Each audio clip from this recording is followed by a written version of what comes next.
오늘 말씀의 제목은 이 좋은 습관 길들이기라는 제목의 말씀입니다.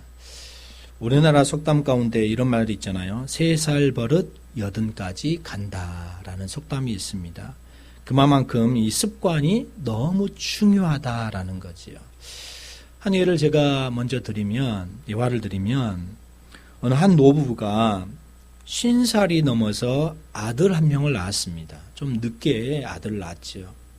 이 부부가 늦둥이를 얻은 기쁨에 어찌할 바를 몰랐어요. 아버지는 이 재롱을 부리는 아들을 향해서 늘 기뻐하면서 이렇게 즐거워했지요. 그런데 이 아이가 조금 자라가면서 이 아이에게 이런 말을 합니다. 아이야, 가서 엄마를 한 대 때리고 오렴. 아들은 막대기로 엄마를 때렸습니다. 아들에게 맞는 어머니는 웃으면서 아이가 하는 것이 좀 귀여우니까 그러니까 엄마도 아버지에게 또 말을 해요. 아버지도 한 대 때리고 오렴. 그러면서 부모는 이 재롱둥이 아들에게 매를 맞는 것도 즐거워했습니다.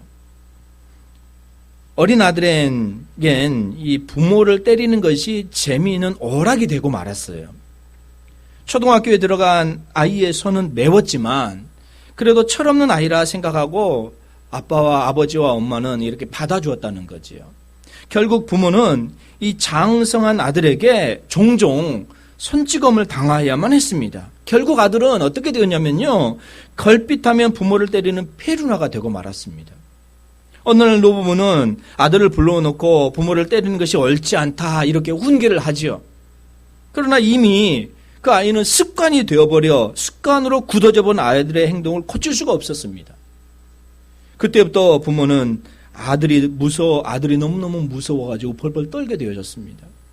부모의 잘못된 교육이 아들에게 잘못된 습관을 키워줘 망하게 되어졌다는 거지요. 곧 거둔 묘목이 좋은 건축자재가 되어지잖아요. 좋은 습관이 결국 멋진 인생을 만들어낸다라는 것입니다. 우리의 신앙도 마찬가지입니다. 하나님의 사람으로 우리가 길들여져야 된다는 것이지요. 다니엘의 오늘 말씀을 보면 우리가 너무 잘 알고 있는 말씀이죠. 자, 10절 말씀 중간정에 보면은 이런 말을 하고 있습니다. 전에 행하던 대로라는 말을 하고 있습니다. 무슨 말일까요? 믿음으로 기도하고 믿음으로 감사했다는 그런 말씀 아닙니까? 누가복음 22장 39절에도 보니까 예수님께서 습관을 쫓아 감람산에 올라가 기도하셨다 이렇게 말씀을 하고 있습니다. 여러분, 사람의 모든 것은 습관에서 결정되어진다라는 거지요. 습관은 가지가지입니다. 예를 들면은 손톱 무는 습관이 있는 아이들도 있지요. 다리 떠는 습관이 있지요. 헛기침을 하는 습관이 있지요. 말할 때 다른 사람들을 쳐다보지 않는 습관들이 있지요. 식사할 때 콩 안 먹고 멸치 밟는 그런 습관을 가진 우리 아이들이 있지요. 약속 시간 10분 늦게 나오는 습관이 있지요. 집에 가면 TV 앞에 앉는 습관이 있지요. 나도 모르게 휴대폰만 만들어거리는 습관이 있지요. 요즘은 휴대폰이 보편화되어 있기 때문에 누구나 있기 때문에 그렇잖아요. 어디를 가든지 휴대폰만 보게 되지는 그런 많은 사람들을 우리가 보게 되어지잖아요. 모든 것이 어떻게 보면 습관 아니겠느냐라는 거지요. 여러분들에게는 어떤 습관이 있습니까? 여러분들에게는 또 어떤 좋은 습관이 있습니까? 미국의 심리학자였던 윌리엄 제임스가 이런 말을 했어요. 우리 삶이 일정한 형태를 띠는 우리의 삶은 습관 덩어리일 뿐이다. 모든 것이 습관에서 온다. 우리의 현재 모습은 우리 과거의 습관이 형성되었고 우리의 미래의 모습은 우리 현재의 습관이 결정할 것이다. 이렇게 말을 했습니다. 그렇습니다. 우리가 어떻게 오늘 하루 우리에게 주어진 일에 습관을 가지고 살아가느냐에 따라서 우리의 미래가 달라진다라는 거지요. 마귀는 우리를 망하게 합니다. 그렇기 때문에 나쁜 습관을 먼저 길들게 한다는 거예요. 그리고 하나님이 우리를 축복하실 때는 먼저 좋은 습관부터 길들이게 하신다라는 것도 마찬가지입니다. 오늘 본문에 보니까 좋은 습관으로 승리했던 한 사람을 우리가 너무 잘 알고 있습니다. 우리가 잘 알고 있는 다니엘이지요. 다니엘의 그런 삶을 보니까 유다 왕 여호야김 때 바벨론의 느부갓네살 왕의 침례를 받아서 BC 598년경이죠. 다른 귀족들의 자녀들과 함께 인질로 잡혀간 청년입니다. 그런데 그 바벨론이 멸망을 받아 메대 사람 다리오가 나라를 다스리게 되어집니다. 그래서 오늘 6장에 보니까 이렇게 되어져 있죠. 다리오가 자기의 뜻대로 고관 120명을 세워 전국을 통치하게 하고 이렇게 말하고 있죠. 그러니까 5장 31절에 보니까 이렇게 되어 있습니다. 메대 사람 다리오가 나라를 얻었는데 이 다리오가 이제 그 나라를 통치하게 되어지는 그런 시점이죠. 다리오 왕은 전국에 120명의 방백을 세우죠. 그리고 그들로 하여금 나라를 다스리게 합니다. 그들 위에 총리 셋을 둡니다. 120명 위에 총리 셋을 두게 되어지는 거지요. 방백들을 감독하기 위해서 그렇습니다. 총리 셋 중에 한 사람이 바로 다니엘입니다. 다니엘은 워낙 뛰어난 사람이었어요. 그러니까 다니엘은 자연히 다리오 왕의 신임을 얻을 수밖에 없었습니다. 우리나라 속담에 굴러온 돌이 박힌 돌을 뽑는다 이런 속담이 있잖아요. 유대에서 포로로 붙들려온 사람이 그 나라 사람, 다른 방백보다 더 우수한 인정을 받게 되어진다는 거죠. 그러니까 그 나라 사람들은 어떻게 되겠습니까? 포로로 왔던 사람이 우리보다 더 위대한 직분이 있으니까 시기 질투가 있었겠죠. 질투심이 생겼겠죠. 그래서 다니엘을 제거하려고 은밀하게 약점을 캐봅니다. 하지만 아무 틈이나 허물을 전혀 발견할 수 없다는 것이지요. 이에 그들이 머리를 짜내고 고아낸 방법이 다니엘의 하나님께 대한 견고한 신앙심을 역이용하려고 음모를 꾸미게 되어졌다라는 거지요. 그들은 왕을 부추겨가지고 하나의 법령을 만들게 되어지잖아요. 그래서 이 법령은 왕의 권위를 실어주겠다는 명분으로 앞으로 30일 동안 왕 외에 누구에게든지 무엇을 구하거나 또는 어떤 신에게도 기도하는 사람이 있으면 그를 사자굴에 집어 던지겠다라는 그런 내용입니다. 다니엘의 이런 모습을 보세요. 이 조서에 의인이 찍힌 것을 알고도 자기 집에 돌아와 예루살렘으로 향하여 열린 창에서 전에하던 대로 10절 말씀이죠. 하루 3번씩 무릎을 꿇고 하나님께 기도하며 그 하나님께 감사했다라는 것입니다. 다니엘의 좋은 믿음의 습관을 여기에서 볼 수 있습니다.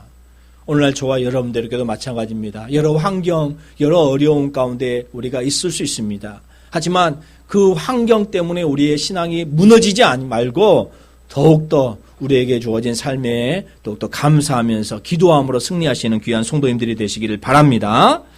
다니엘을 고소할 거리를 찾던 사람들 어떻게 생각했을까요? 얼씨구나 좋다 이렇게 생각했지 않았겠습니까? 그러면서 다리오 왕에게 고발합니다. 그러니까 다니엘을 기도했기 때문에 사자굴에 들어갔고 기도했기 때문에 사자굴에서도 건짐을 받습니다.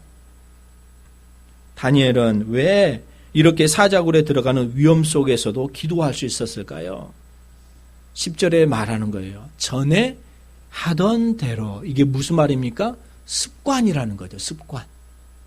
마치 우리가 세수할 때 자동적으로 눈부터 감는 것처럼 기도는 그의 삶에 있어서 자연스러운 습관이었다는 거예요.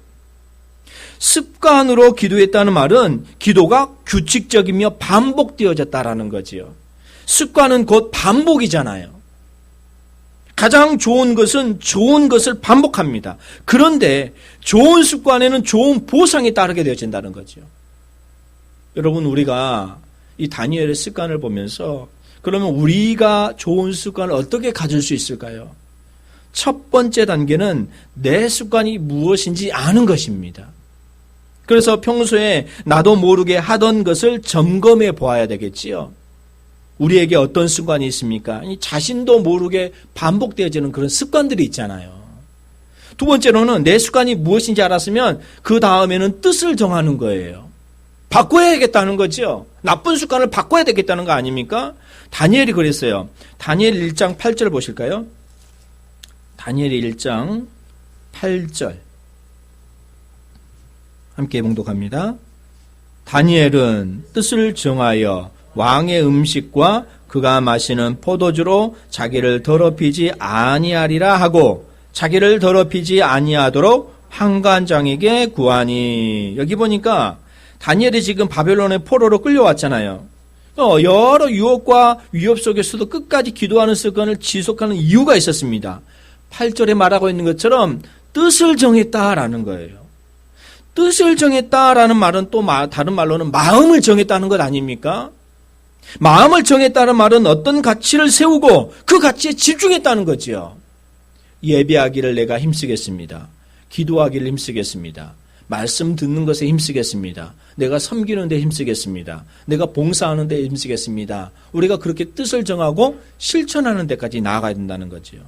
상황에 따라 사는 것은 뜻을 정한 것이 아니에요. 이럴 땐 이렇고 저럴 땐 저렇고 이거는 뜻을 정하는 게 아니죠. 하나님이 주신 영원한 가치에 따라서 살아야 할 우리가 뜻을 정해야 된다라는 것입니다. 또 좋은 습관은 지속적으로 반복해야 됩니다. 중요한 것은 습관에 있어서 습관을 없애는 것이 아니라 바꾸는 것이지요.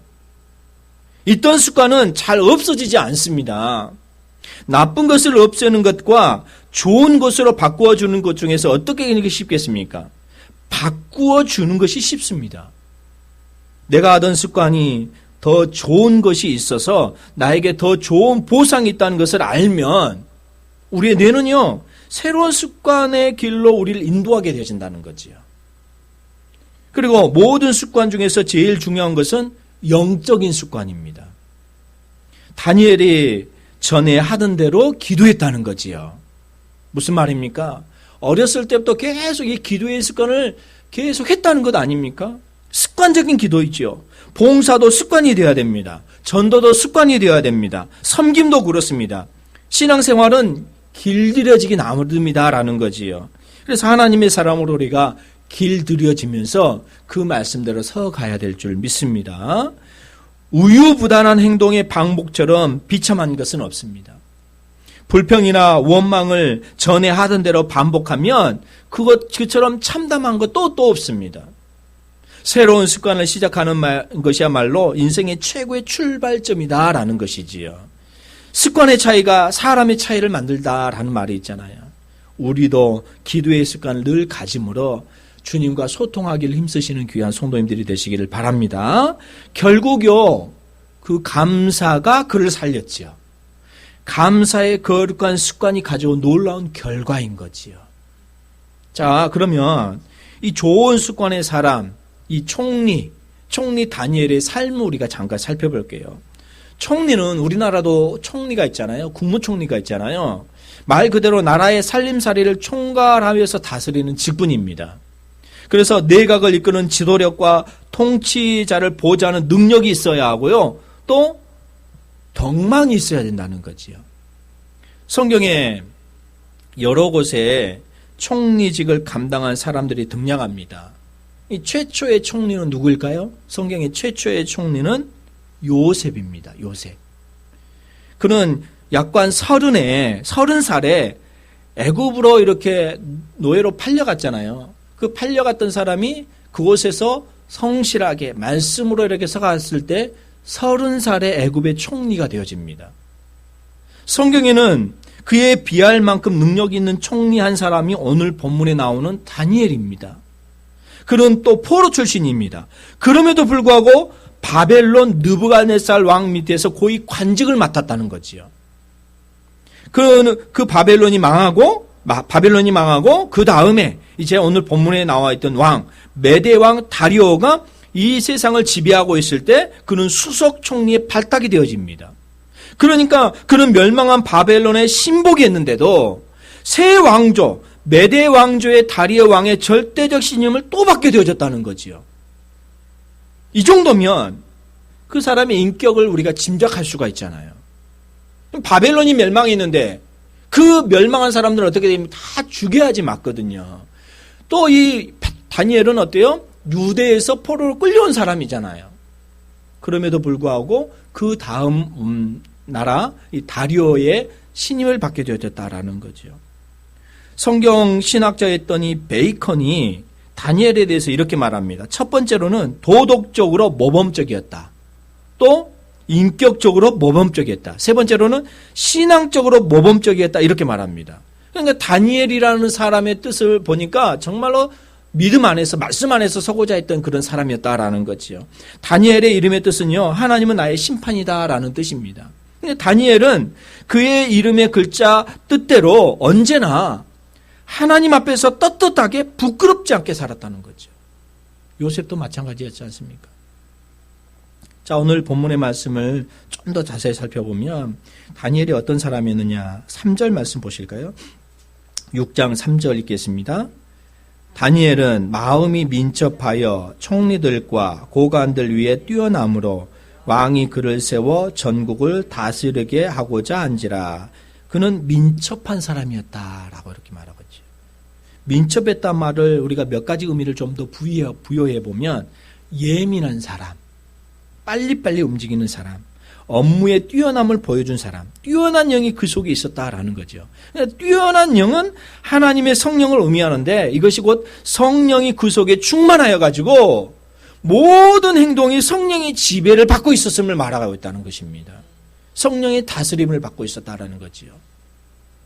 또 3절에 보면은 뛰어난 사람이다 이렇게 말하고 있잖아요. 뛰어남으로, 총리들과 방백들 위에 뛰어남으로, 이 말이 무슨 말? 앞서가는 사람이라는 거죠. 무리에 뒤섞여서 이리저리 어울려 다니고 뒤따라가는 사람이 아니라 하나님의 눈에 뛰어날 만큼 믿음과 열심과 충성이 있는 그런 사람, 앞서가는 사람이었다는 거지요. 또한 전심전력한 사람이었고 복음의 진보를 나타난 사람이었습니다. 이런 힘이 어디서 나타날까요? 좋은 믿음의 습관에서 나오게 되신다라는 것입니다. 우리도 이런 믿음의 삶을 본받아야 될 줄 믿습니다. 또 3절에 보니까 왕에게 인정받는 사람이었다라는 것이죠. 왕이 그를 세워 전국을 다스리게 하고자 한지라. 왕 앞에 왕 앞에 윗사람 앞에 인정을 받았다는 거지요. 인정을 받았다는 것은 뭡니까? 축복받은 사람 아니겠습니까? 다니엘은 원수조차도 그를 인정했다는 거예요. 자, 5절 말씀 보실까요? 5절 읽겠습니다.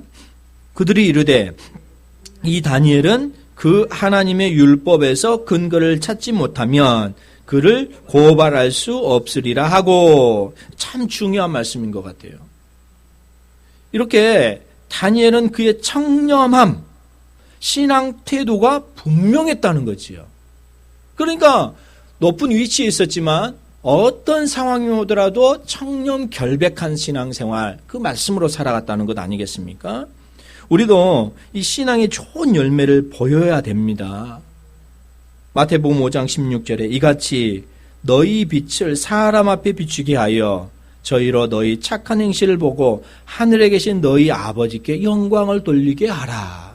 우리 믿음의 사람들을 보고 믿지 않는 사람들이 하나님께 영광을 돌리는 삶을 보이게 하라는 거예요.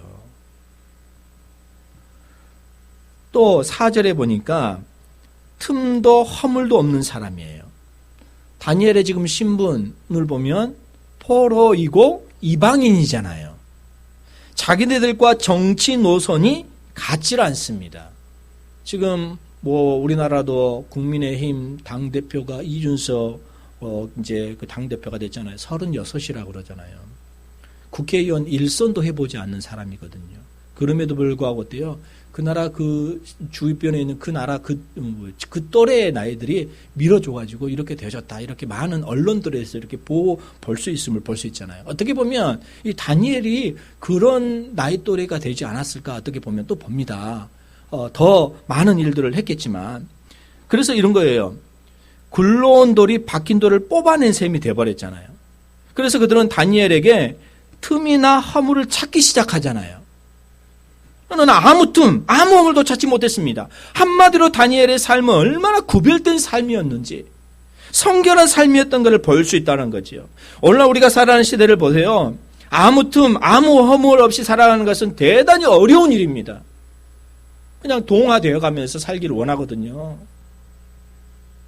그러나 우리는 주님 때문에 구별될 삶을 살아가야 될 줄 믿습니다.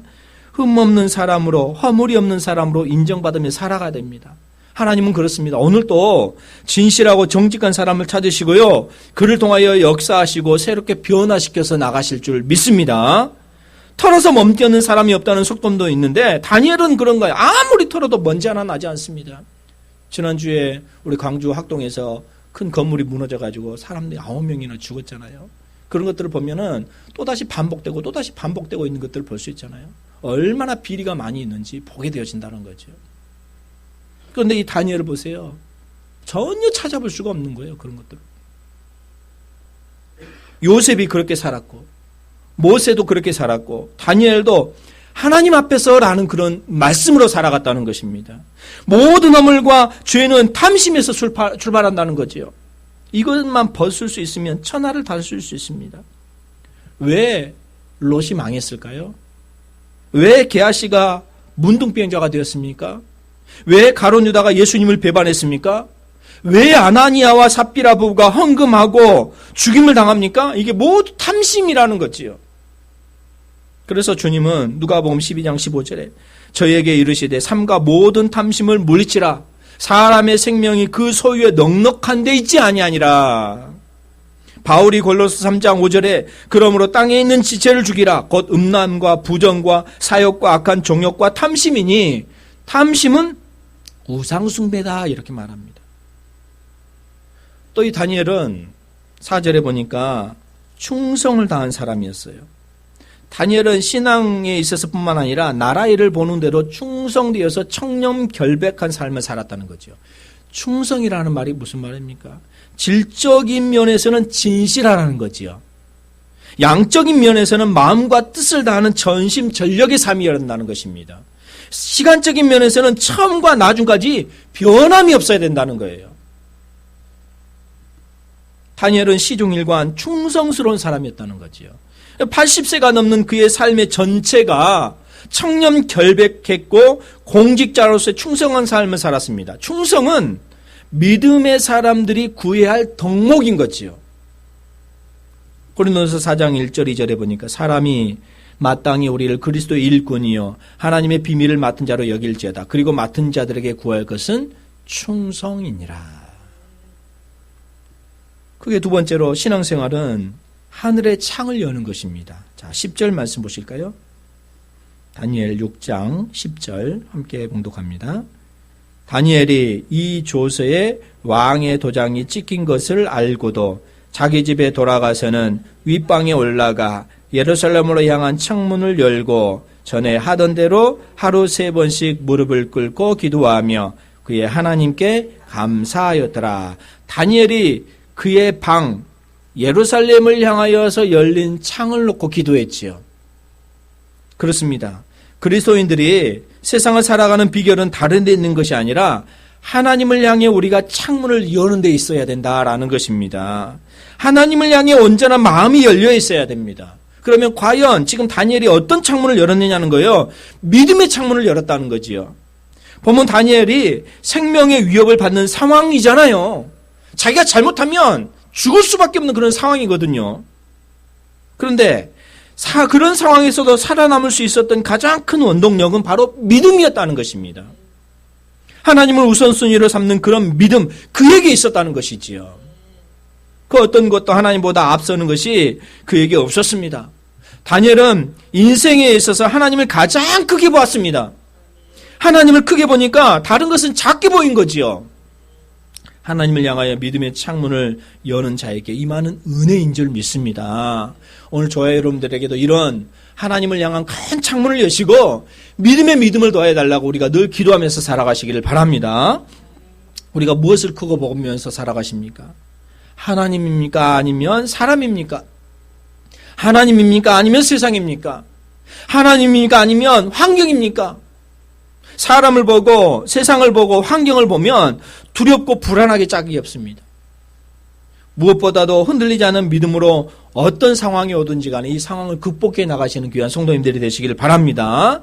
그래서 하나님을 우선순위로 삼고 하나님을 크게 보는 믿음의 창문을 크게 열어야 된다는 거예요.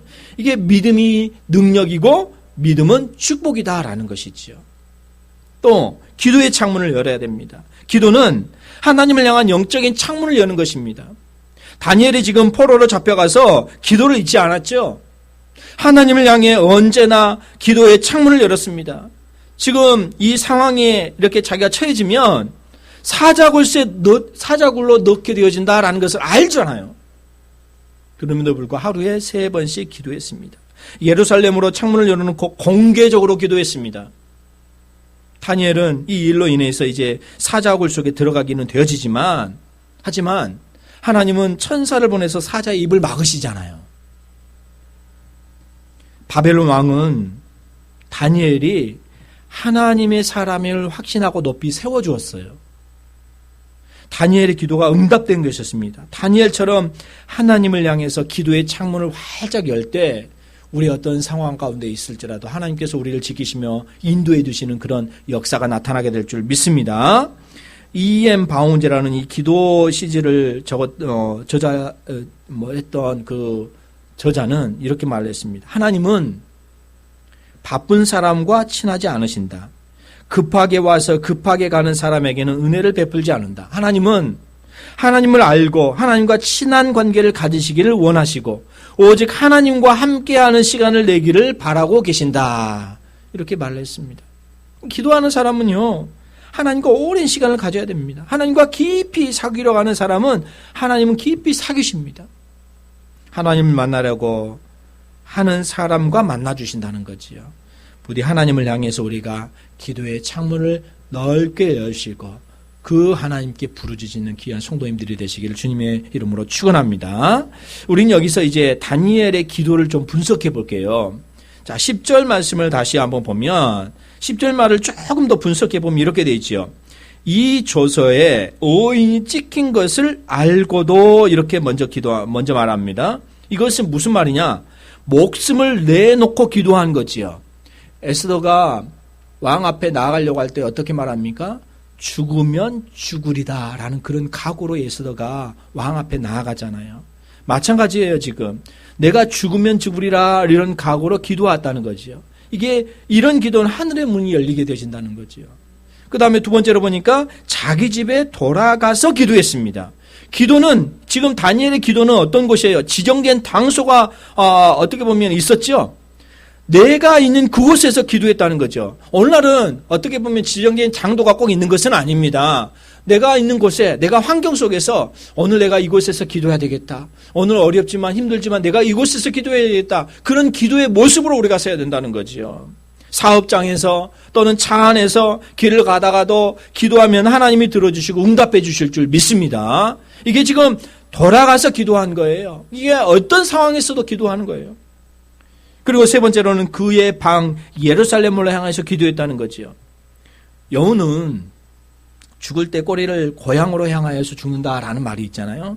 항상 조국을 사랑하고 하나님의 성전을 기도하면서 기도하는 다니엘의 구체적인 기도의 장소인 거지요. 예루살렘을 향하여서. 지금 이스라엘 백성들은 어떤 상황입니까? 포로 상황이잖아. 포로 중인 거예요. 예루살렘에서 잡혀와가지고 바벨론에 있습니다. 바벨론인데 왕이 한번 바뀌었습니다. 그러면서 예루살렘으로 돌아가려고도 예루살렘을 향해서 기도하는 것은 구체적인 기도인 거지요. 우리가 기도할 때 하늘을 보면서 기도하는 것은 참으로 좋은 기도의 자세인 거지요. 그리고 다니엘은 전에 하던 대로 기도했습니다. 여기서 기도는 습관화가 되어야 된다. 체질화가 되어야 된다는 거예요. 습관이 귀하다는 거죠. 조금 전에도 말씀을 드렸지만 예수님도 습관을 찾아 기도하셨잖아요. 히브리서 10장 25절에 모이기를 피하는 어떤 사람들의 습관과 같이 하지 말고 오직 권하여 그날이 가까움을 볼수록 더욱 기울이하자 이렇게 말하고 있다는 것이죠. 좋은 습관이 좋은 신앙인을 만들게 되신다는 것입니다. 그리고 하루 3번씩 기도했습니다. 정기적인 시간을 정해놓고 기도했습니다. 유대인들이 하루 3번씩 기도했습니다. 다윗 왕도 저녁과 아침과 정오 이렇게 3번씩 기도했습니다. 자, 한번 보실까요? 시편 55편 한번 보실까요? 시편 55편 16절을 한번 보시겠습니다.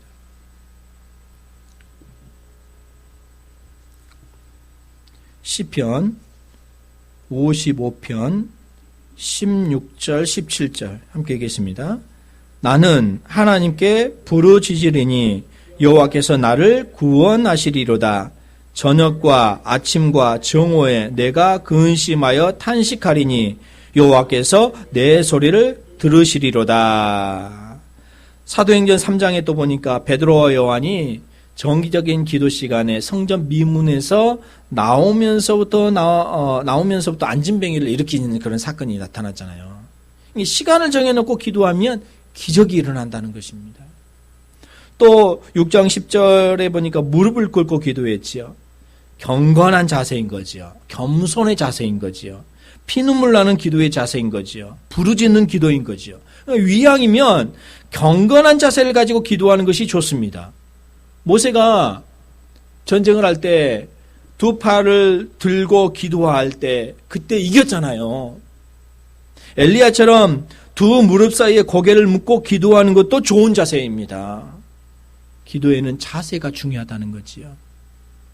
그리고 6장 10절 마지막에 보니까 감사의 창문을 열어야 된다니까. 감사의 창문. 그 하나님께 감사였더라. 다니엘의 감사는 고난 중의 감사입니다. 지금 여러분들 가운데 고난이 있습니까? 핍박이 있습니까? 어려운 상황이 있습니까? 그럼에도 불구하고 우리가 그 하나님께 감사함으로 우리의 믿음이 저버리지 마시고 더 주님을 찬양하시는 귀한 성도님들이 되시기를 바랍니다. 감사라는 것이 뭘까요? 감사할 수 있을 조건 때문에 감사하는 것보다도 감사할 수 없는 조건에 감사하는 것이 더 높은 차원의 감사인 겁니다. 바울이 말한 범사에 감사하라라는 말은 무조건적인 감사를 의미하는 것입니다. 여러분, 감사는 조건 없는 감사가 진짜 감사입니다. 왜 이런 감사를 해야 될까요? 우리들이 받은 은혜가 너무 크기 때문에 구원의 은혜, 하나님이 자녀가 된 은혜, 선택해 주신 은혜, 뽑아주신 일꾼으로 세워주신 은혜 얼마나 감사합니까? 그렇습니다. 다시 생각해보고 거쳐 생각해보면 모든 것이 감사할 일이죠. 하나님을 알지 못하는 사람이 그것도 자기를 못하고 악담으로 퍼붓고 악초로 인해서 감사하게 생각을 했습니다. 그렇다면 늘 하나님의 은혜를 듬뿍 받고 사는 우리들야말로 말할 필요가 없잖아요. 내 주변에 있는 모든 사람을 위해서 감사하고 또 내 주변에 있는 모든 것으로 인해서 감사하고 살아가는 우리 모두가, 저와 여러분들이 이런 감사의 모습이 늘 넘쳐나시기를 주님의 이름으로 축원합니다. 마지막으로요. 그러면 다니엘의 신앙의 이런 결과가 뭐냐? 22절 말씀 보실까요? 22절 함께 읽겠습니다. 6장 22절입니다. 함께 읽겠습니다. 나의 하나님이 이미 그의 천사를 보내어 사자들의 입을 봉하셨으므로 사자들이 나를 상해하지 못하였사오니 이는 나의 무죄함이 그 앞에 명백함이오며 또 왕이여 나는 왕에게도 해를 끼치지 아니하였나이다 하니라. 여기 이미라는 말이 있잖아요. 나의 하나님이 이미, 다니엘이 사자굴 속에 들어가기 전에 이미 천사가 와 있었다는 거지요. 믿음이 있으면 사자굴도 천사의 굴이 될 수가 있습니다. 23절에 보세요. 패배의 장소가 승리의 장소로 바뀌었다는 거예요. 하나님과 함께하는 사람에게 패배가 없습니다. 사드락과 메삭과 야베고는 지극히 뜨거운 풀물 속에 던졌지만 머리털 하나도 사가지 않았잖아요. 오히려 그것으로 인해서 느부갓네살 왕이 놀라 급하게 일어나서 현장에 와보니까 결박되지 아니한 네 사람이 이 불 가운데로 다니는데 상하지도 않았잖아요. 그 넷째 아들의 모습은 신의 아들과 같다 이렇게 외치게 되어졌다는 거죠. 실로 하나님이 함께 하시는 임마누엘의 신앙은 모든 패배 장소와 승리의 개선문으로 만들게 되어졌다라는 것입니다. 이 일로 인해서 하나님은 세 가지 일을 하시게 되지요. 이런 상황 가운데 이제 역사하시는데, 자, 24절 보실까요? 24절, 6장 24절 읽겠습니다. 왕이 말하여 다니엘을 참소한 사람들을 끌어오게 하고 그들의 처자들과 함께 사자굴에 던져 넣게 하였더니 그들이 굴 바닥에 닿기도 전에 사자들이 곧 그들을 움켜서 그 뼈까지도 부서뜨렸더라. 왕은 다니엘을 음모에 빠뜨린 자들, 가족들과 모든 그 친족들을 다 사자굴에 넣어버렸잖아요. 다니엘을 대적한 자들은 결국 사자들이 밥이 되고 말았습니다. 여기에 참소한 사람들은 다니엘을 해친 사람들이고 다리오 왕에게 간신배들이죠. 다리오 왕이 그들을 사자굴에 던지라고 말합니다. 그랬더니 그들이 사자굴에 닿기도 전에 사자들이 모두 달려가서 움켜 뼈까지도 부숴들었다는 거죠. 이 참소한다라는 말이 무슨 말일까요? 참소. 여기 보니까 있죠. 24절에 보니까 왕이 말하여 다니엘을 참소한 사람들을 끌어오게 했다라고 이렇게 이간질하다라는 말, 이간질.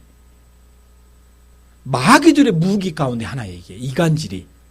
지금 아담과 하와가 이 뱀의 유혹에 의해서 따먹게 되었잖아요. 이게 이간질이잖아요. 이간질. 하와를 이간질했다는 거죠. 그리고 참소한 자들의 종말은 사자굴이고 지옥불입니다. 다리오 왕이 참 하나님이 누구인지를 알고 그를 찬양하게 되죠. 이제 6장 25절 이하에 나타나고 있습니다. 다리오 왕은 이제 조서를 내려가지고 다니엘을 사자 입에서 구원하신 하나님을 찬양합니다. 그리고 온 백성들이 하나님을 경외하도록 온 나라에 조서를 보냅니다. 다니엘의 믿음이 온 세상에 복음을 전하는 기회가 되어버렸다라는 거죠. 오늘 저와 여러분들 우리 이름교회가 이런 역사가 동일하게 나타날 수 있도록 우리가 기도하며 나아가시는 귀한 성도님들이 되시기를 바랍니다. 28절 말씀 보세요. 28절 6장 28절 읽겠습니다. 이 다니엘이 다리오 왕의 시대와 바사 사람 고레스 왕의 시대에 형통하였더라. 여러분 보세요. 다니엘은 맨 처음에 누구 왕에 의해서 끌려오게 되집니까? 바벨론 왕 느부갓네살입니다. 그 다음에 오늘 본문의 왕이 메대 왕 다리오입니다. 그리고 그 다음에 바사 왕 고레스입니다. 이 3국에 걸쳐서 형통자가 되었다라는 거지요. 얼마나 큰 축복인지 몰라요. 포로로 끌려와가지고 다른 나라에서 하나님이 주시는 형통은 일회용이 아닌 시대를 초월하는 형통이다라는 것입니다. 다니엘은 시대를 초월해서 형통한 복을 받았다는 거예요. 그래서 그는 바벨론 나라에 포로 잡혀가가지고 하나님의 축복으로 그 나라의 국무총리가 되는데 다니엘의 재직 중에 나라가 2번이나 바뀌었고 왕들이 4번이나 바뀝니다. 그래도 그는 여전히 총리가 되어졌다는 거죠. 그래서 첫 번째로 바벨론 나라의 느부갓네살 왕, 두 번째는 그의 아들 벨사살, 그리고 세 번째는 다리오 왕, 오늘 본문에 나오는 다리오 왕이죠. 마지막 네 번째는 고레스 왕인 거예요. 오늘 본문 다리오 왕 때 일인 거지요. 그러니까 다니엘은 나라가 바뀌었는 대로 그 나라 국무총리로 또 재직하게 되어졌다는 거죠. 그렇잖아요. 우리나라 국무총리도 어때요? 많이 하면 뭐 2년 정도 되겠지만 최소가 1년입니다. 어떤 사람들은 모두 단 며칠에 끝나는 그런 사람도 있었잖아요.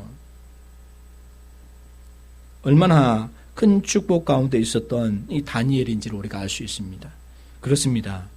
신앙생활은 좋은 습관으로 우리가 나아가는데 하나님께서 더 축복의 역사를 주신다라는 거지요. 하나님의 사람으로 길들여지기 때문에 그렇습니다. 오늘 다니엘을 보니까 참 좋은 신앙의 습관을 가졌다는 거예요. 자, 6장 10절 말씀 다시 한번 볼까요? 6장 10절 함께 읽겠습니다. 다니엘이 이 조서에 왕의 도장이 찍힌 것을 알고도 자기 집에 돌아가서는 윗방에 올라가 예루살렘으로 향한 창문을 열고 전에 하던 대로 하루 3번씩 무릎을 꿇고 기도하며 그의 하나님께 감사하였더라. 전에 하던 대로. 오늘 저희와 여러분들은 전에 하던 대로라는 그런 말, 어떤 모습으로 우리가 전에 하던 대로 생활하시면서 살아가고 계십니까? 믿음의 창을 열고 습관대로 기도하다가 기적의 주인공이 되시는 귀한 성도님들이 되시기를 바랍니다. 다니엘처럼 믿음 좋은 습관을 들여서 기적의 주인공이 되어야 되겠잖아요. 오늘날 시대에 얼마나 이런 일들이 많이 필요한지 모릅니다. 우리가 하나님 앞에서 정직하게 다니엘처럼 이렇게 살아갈 때, 좋은 습관을 가지고 살아갈 때 하나님께서 몇 대나 되는 그런 축복을 주셨던 것처럼 우리 이름교회와 저의 여러분들이 이런 믿음 안에서 서가시는 귀한 성도님들이 다 되시길 주님의 이름으로 축원합니다. 기도하겠습니다. 좋으신 하나님 감사합니다. 얼마나 하루하루 많은 일들이 일어나고 있는지를 모릅니다. 오늘 다니엘이 정말로 포로로 잡혀와가지고 하나님의 말씀대로 뜻을 정하여서 살아갔을 때 하나님께서 그에게 많은 일들을 행하시고 역사하신 일들을 보게 되어집니다. 축복의 통로로 세움받게 되어지고, 또 중요한 것은 전에 행하던 대로 자기가 있었던 그곳에서 하나님을 향하여서 기도하고 말씀대로 살아갔을 때 포로로 끌려왔지만 그곳에서도 어떤 상황과 어떤 유혹이 오더라도 전에 행하였던 그 말씀대로 살아갔을 때 하나님께서 역사하신 일들이 나타나게 되어짐을 보게 되어집니다. 정말 우리가 이렇게 믿음 생활하고 또 신앙생활함에 있어서 우리 믿음이 변하여지지 않게 해주시고 더 주님을 사랑하고자 하는 그런 말씀 안에서 온전히 살아갈 수 있도록 인도하여 주시옵소서. 우리 이름교회가 이곳에서 말씀의 역사가 나타나게 해주시고 하나님께서 놀라우신 사랑을 우리가 깨달아가면서 그 사랑 안에서 우리가 또 펼쳐나갈 수 있도록 인도하여 주시옵소서. 좋은 습관을 길들여서 믿음의 습관을 길들여서 하나님께서 나를 통해서 역사하신 일들을 바라보면서 살아갈 수 있도록 주님 함께하여 주시옵소서. 주님 기도합니다. 이 자리에 참석하지 못한 우리 식구들이 있습니까? 찾아가 주시고 이 믿음의 믿음을 더하여 주셔서 하나님께서 역사하신 일들을 우리가 체험하면서 살아갈 수 있도록 인도하여 주시옵소서. 모든 말씀을 감사를 드리오며 예수 그리스도의 이름으로 기도하옵나이다. 아멘.